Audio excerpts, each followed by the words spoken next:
नमस्कार, ज्योती दांडगे रेसिपीजमध्ये सगळ्यांचं खूप खूप मनापासून स्वागत। आज आपण एकदम आगळी वेगळी महाराष्ट्रीयन प्रसिद्ध रेसिपी बनवूया।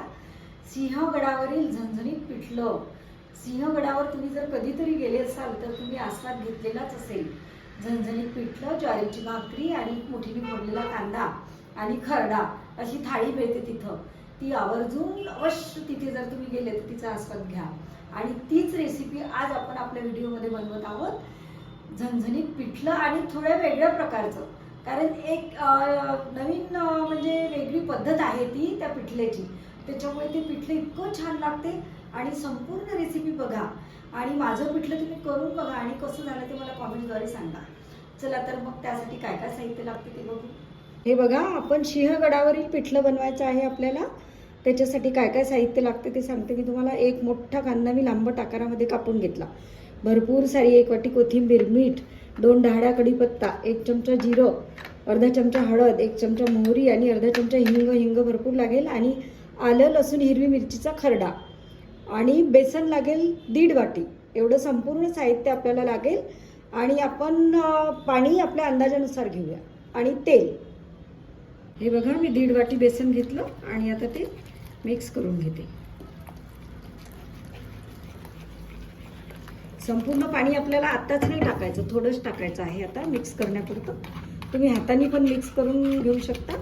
पूर्ण गुठळ्या मोडायच्या याच्या अशा प्रकारे।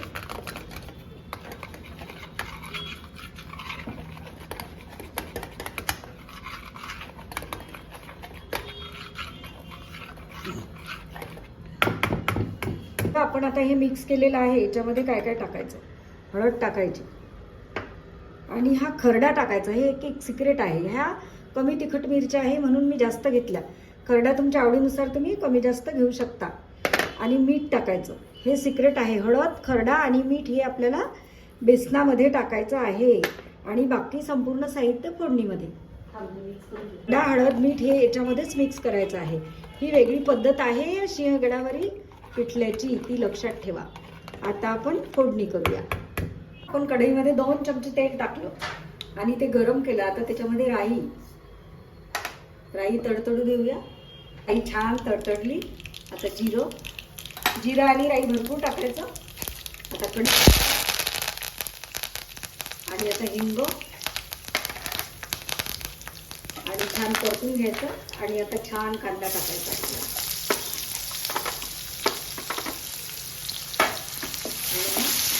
परतून घ्यायचा आहे।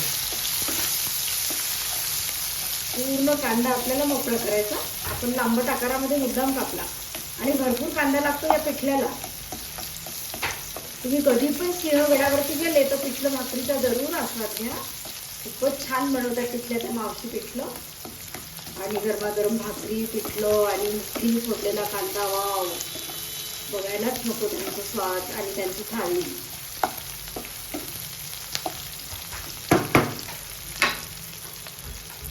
आता कांदा गुलाबी रंगावर होऊ देऊया।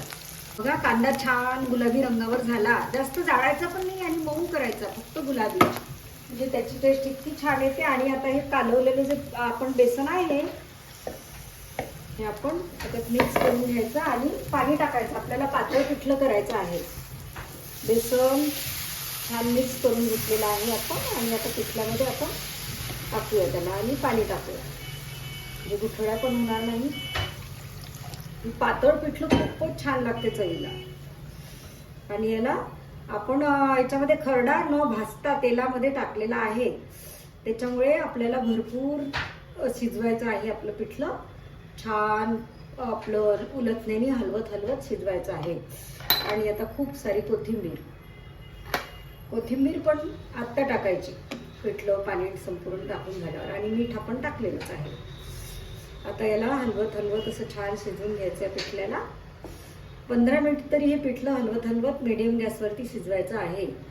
आणि तुम्ही जर चुलीवरती केलं तर याचा स्वाद बघायलाच नको, एवढं छान लागते हे चुलीवरचं सिंहगडावरील पिठलं। खूपच तिथे चुलीवरती बनवतात, खूप छान लागते हे चवीला। आता मी हे छान शिजवून घेते। बघा कसं छान एकदम रटरट शिजत आहे पिठलं। त्याला बुडबुडे उठत आहेत आणि आपण नथण्याने उलटत आहोत, त्याला फिरवत आहोत. त्याच्यामुळे छान असं एकसारखं शिजतंय पिठलं. आता हे मला 10 मिनिट तरी शिजवून घ्यायचं आहे, कमीत कमी 10 मिनिट.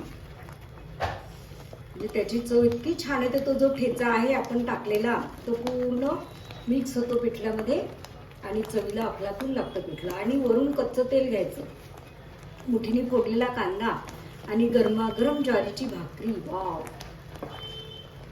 आपले 10 मिनिट झाले. आता मी गॅस बंद करते आणि सर्विंग बाउलमध्ये आपलं पिठलं काढते.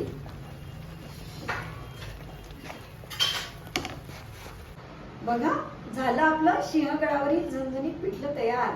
खरड्याचं पिठलं, कच्चा खरडा बेसनामध्ये मिक्स करून आणि ते तयार केलेलं पिठलं इतकं छान लागतं, एकदम अफलातून. आणि मी सांगितल्याप्रमाणे तुम्ही थाळी तयार करा आणि मग याचा आस्वाद घ्या मंडळी. बघा, तुम्हाला एवढी मजा येईल हा थाळीचा आस्वाद घेताना खूप.